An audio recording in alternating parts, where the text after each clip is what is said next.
High, কেমন আছেন সবাই? আশা করি সবাই ভালো আছেন। আর একটা নতুন ব্লগ নিয়ে চলে এসেছি। আমি এখন আন্ধ্রপ্রদেশে চলে এসেছি বিজয়ওয়াড়াতে। এতদিন সামার ভ্যাকেশনের ছুটি ছিল, তো আমি আলিপুরদুয়ার জংশনে ছিলাম। তা আজকে আমি দুটো রেসিপি আপনাদের সাথে শেয়ার করছি। বিকেলের একটা স্ন্যাক্স আর একটা সবজি তরকারি। খুব তাড়াতাড়ি এই সবজিটা হয়ে যায়, সয়াবিনের তরকারি। আর আরেকটা শেয়ার করব আপনাদের সাথে, এটা হলো ব্রেড পকোড়া। একটু অন্য ধরনের ব্রেড পকোড়াটা। তো এখন আমার ছেলে আর মেয়ে স্কুল থেকে আসবে, তাদের জন্য আমি একটা ব্রেড পকোড়া বানাবো। তো চলুন আপনাদেরকে ভিডিওটা দেখাচ্ছি কিভাবে বানিয়েছিলাম। এখানে দুটো টমেটো নিয়েছি আমি। এটা যে সবজিটা বানাবো সয়াবিনের, সেটার জন্য খুব তাড়াতাড়ি হয়ে যায় সবজিটা। এখানে দুটো টমেটো নিয়েছি, দুটো টমেটোকে চপ করে দিচ্ছি। দুটো টমেটো চপ করে নেওয়ার পরে দুটো আলু চপ করে কেটে নিয়েছি। তারপরে অল্প আদা আর কাঁচা লঙ্কা নিয়েছি, এগুলোকে একটু থেতো করে নিচ্ছি।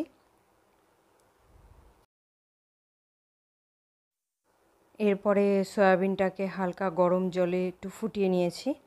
ফুটিয়ে তারপরে এটাকে সামান্য অল্প তেলে একটু ভালো করে ফ্রাই করে নিতে হয়েছে। এই রান্নাটা খুব তাড়াতাড়ি হয়ে যায়। এটাকে আমি প্রেশার কুকারে বানাই, তো সেজন্য খুব তাড়াতাড়ি হয়ে যায়। এটাকে ফ্রাই করে নিলে সুবিধে হয়। এই যে প্রেশার কুকারে অল্প তেল দিয়ে জিরা ফোড়ন দিলাম। জিরে ফোড়ন দেওয়ার পরে আমি আদা আর লঙ্কাটা যে বেটে নিয়েছিলাম, বেটে তো না, থেতো করে নিয়েছিলাম, ওটা দিয়ে দিলাম। এটা দেওয়ার সাথে সাথে টমেটোটা দিয়ে দিতে হবে। চপ করে রাখা যে টমেটোটা ছিল, ওই টমেটোটা দিয়ে দেবো। তার সাথে দিয়ে দেবো লবণ, হলুদ আর ধনের গুঁড়ো। এটাকে একটু নেড়ে চেড়ে এবার প্রেশার কুকারের ঢাকনাটা পুরোটা আটকাবো না, হালকা করে আটকে রেখে দেবো যাতে টমেটোটা গলে যায়। আর এদিকে তার সাথে আমি প্রিপারেশন নিচ্ছি ব্রেড পকোড়ার। এখানে আমি অনিয়ন নিয়েছি, দুটো অনিয়ন। এটাকে চপ করে নেব খুব ভালোভাবে।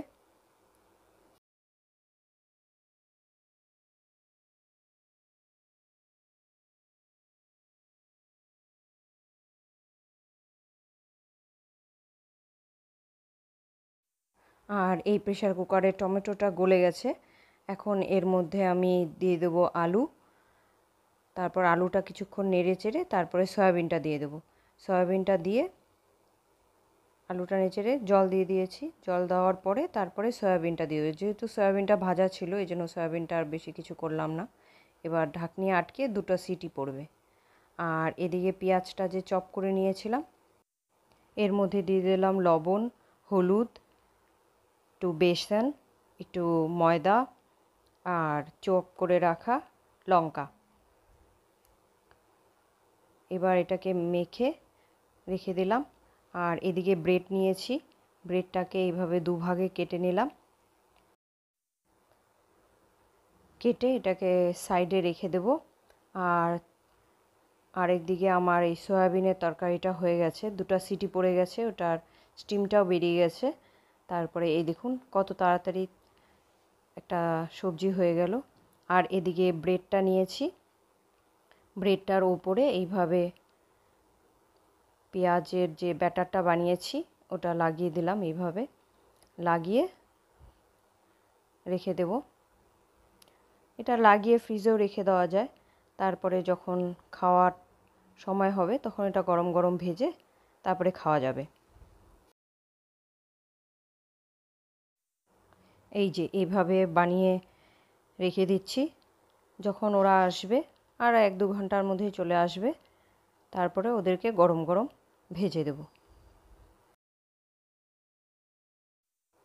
আর এদিকে আমার সয়াবিনের যে সবজিটা হয়ে গেছে, এটা প্রেশার কুকার থেকে নিচে নামিয়ে নিচ্ছি বাটিতে। এই যে সবজিটা হয়ে গেছে। একটা ননস্টিকের প্যান নিয়ে নিয়েছি, তাতে বেশ খানিকটা রিফাইন্ড অয়েল দিয়ে দিলাম। তেলটা গরম হয়ে গেছে, এখন এই ব্রেডটা ছেড়ে দিলাম তেলের মধ্যে, গরম তেলে।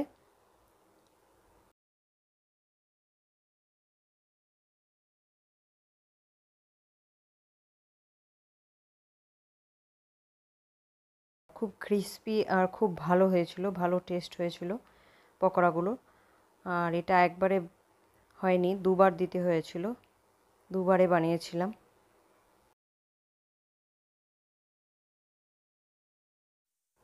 এই সেকেন্ড টাইম আরও একবার দিলাম।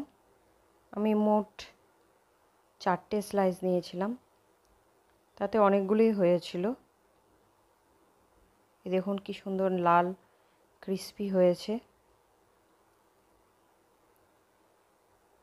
তাহলে ভিডিওটা আজকে এখানেই শেষ করছি। সবাই ভালো থাকবেন, সুস্থ থাকবেন।